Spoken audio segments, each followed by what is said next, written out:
Ibu. Waalaikumsalam. Oh, Mbak Ulfa. Iya, Ibu. Ya, langsung aja. Assalamualaikum, Ibu. Waalaikumsalam. Ya, saya kan mahasiswa yang kemarin udah kesini, yang udah melakukan observasi sama Ibu. Nah, ini saya kemari untuk melakukan intervensi lagi, untuk menjelaskan lagi mengenai DM dengan penyakit penyerta. Penyakit penyerta itu yaitu hipertensi. Nah, sebelumnya perkenalkan lagi, saya Ulfa Tulabiba dari mahasiswa Poltekkes. Kemudian ini untuk untuk keluarga yang bersangkutan dengan perawatan Ibu ada nggak ya, Bu? Sama anak saya, Mbak, mau dipanggilkan? Iya, boleh. Sebentar ya, Mbak. Iya.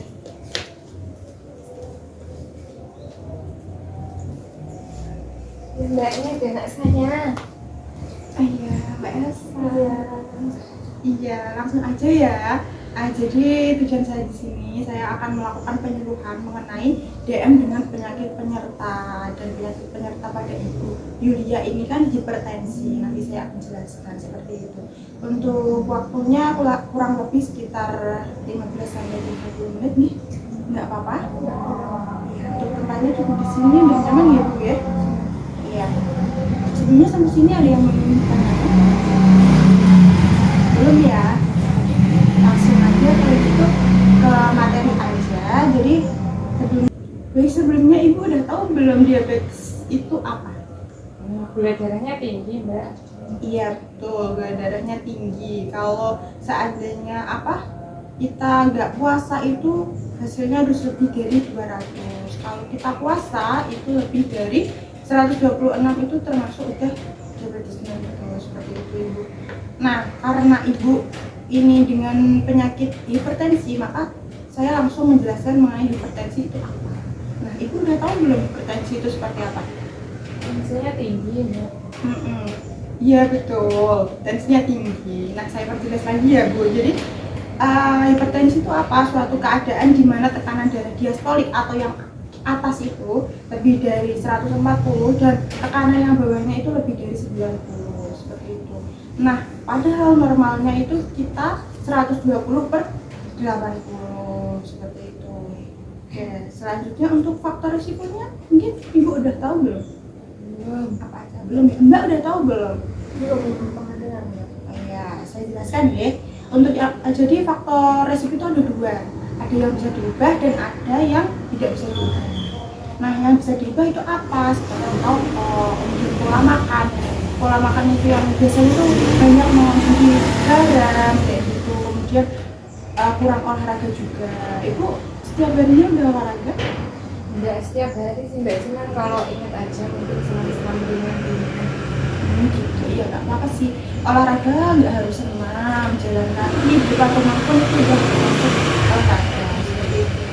Kemudian untuk kebiasaan minum kopi, mungkin dari keluarga Ibu sendiri ada kebiasaan minum kopi setiap hari, setiap pagi, atau apa ada?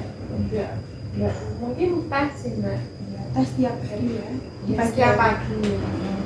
Itu kalau bisa juga dikurangi. Terus kemudian ada konsumsi alkohol, itu juga kalau bisa jangan. Kemudian ada yang tidak bisa diubah, itu apa yang pertama ada riwayat keluarga, kayak contohnya dari bapak ibu ada enggak kayak gitu. Seandainya sekarang ibunya udah mengalami hipertensi, mungkin dari nanti ke mbaknya ada resiko terkena hipertensi juga, jadi harus mengelola pola hidup yang benar. Kemudian ada usia itu lebih dari 50 tahun itu udah berisiko terkena hipertensi juga. Kemudian ada jenis kelamin itu biasanya pada penderita hipertensi itu banyak yang perempuan, jadi kita harus tetap menjaga seperti itu. Kemudian untuk komplikasi dari hipertensi sendiri itu ada stroke, kemudian ada gagal ginjal juga, seperti itu. Oke. Selanjutnya ada pola makan untuk penderita hipertensi. Ibu udah tahu belum pola makan yang benar untuk hipertensi itu seperti apa? Ya mungkin setahu saya cuma mengurangi garam aja sih. Iya, betul, salah satunya itu. Nah, yang pertama itu ada gula. Batasi konsumsi gula sekitar 4 jam makan setiap harinya. Kalau bisa dikurangi ya Bu ya, karena Ibu juga di DM juga kan, jadi harus mengurangi konsumsi gula. Mbaknya juga harus karena ada risiko juga, jadi harus dikurangi juga. Kemudian yang kedua ada garam. Tadi kalau ini konsumsi garam itu minimal 1 sendok teh setiap harinya. Kalau Ibu masak setiap hari ini tuh garamnya banyak apa dikit? Tergantung porsi masaknya sih Mbak.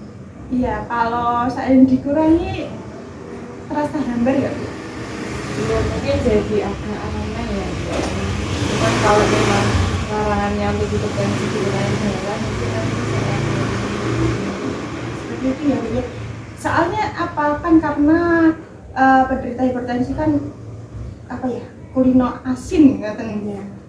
Iya, jadi harus dikurangi aja, nggak apa-apa. Nanti terbiasa sendiri. Kemudian selanjutnya ada protein sama lemak, batasi daging berlemak dan minyak goreng, kayak goreng-gorengan itu juga dikurangi. Kalau bisa yang ini aja. Kalau makanan bisa direbus, direbus aja. Itu terus makanan ikan sedikitnya itu 3 kali per minggu, nggak boleh banyak-banyak. Kemudian ada buah dan sayur juga. Ini 5 porsi buah-buahan dan sayuran per hari, 1 porsi setara dengan 1 buah jeruk, apel, mangga, pisang, atau 3 sendok makan sayur yang sudah mungkin ya nggak setiap hari makan buah nggak apa-apa, cuma terpenuhi aja. Mungkin sampai sini ada yang ingin tanyakan Bu? saya mungkin belum ada mungkin ada. Ya Mbak, mungkin ada yang tanyakan mengenai Ibu atau dari Mbak sendiri. Kalau saya mau nanya ini Mbak, ibu saya ini kan bukan suka, sering mengeluh kesemutan tiap hari, jadi kayak agak mengganggu lah gitu buat aktivitas beliau. Itu tuh ada kaitannya dengan DM-nya atau hipertensi itu. Terus kira-kira bahaya nggak Mbak itu kesemutan di ibu saya itu? Iya, terima kasih ya Mbak atas pertanyaannya. Izin menjawab. Mungkin kalau bahaya sih enggak, cuman itu kan tanda gejala salah satunya dari komplikasi tadi kan stroke aja Mbak ya. Itu biasanya emang ada kesemutan juga. Jadi lebih baiknya itu dengan apa sih? Ini sering gini-gini, sering dilatih untuk gerak juga ya Bu, biar aliran darahnya itu lancar sampai tangan juga. Kemudian mungkin itu juga ini apa, kadar gula darah Ibu itu tinggi juga, bisa mempengaruhi kesemutan itu. Mungkin ini bisa kalau emang merasa kayak gitu dites gula darahnya atau enggak tekanan darahnya juga bisa dicek.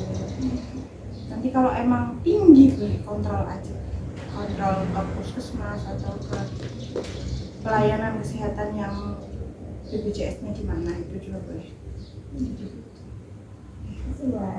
Iya, mungkin gimana Ibu? Ibu mengonsumsi ini enggak, obat rutin enggak? Oh iya, saya waktu periksa ke puskesmas itu dikasih amlodipin Mbak. Saya minum, cuma ya kadang lupa. Iya, kalau bisa ini ya Bu, dirutinkan lagi Mbak, jangan lupa Ibunya diingatkan. Soalnya itu juga penting gitu, kontrolnya juga harus diperhatikan lagi seperti itu. Itu mungkin sudah cukup. Ada yang ditanyakan lagi? Sudah. Sudah ya, iya. Terima kasih Bu. Mungkin itu aja, mungkin kontrolnya itu, kemudian pola makan diatur, olahraga juga. Sering-sering tadi latihan tangannya ini digerakkan seperti itu. Iya Ibu, selanjutnya mungkin ini ya, kita evaluasi dulu mengenai materi yang saya sampaikan tadi.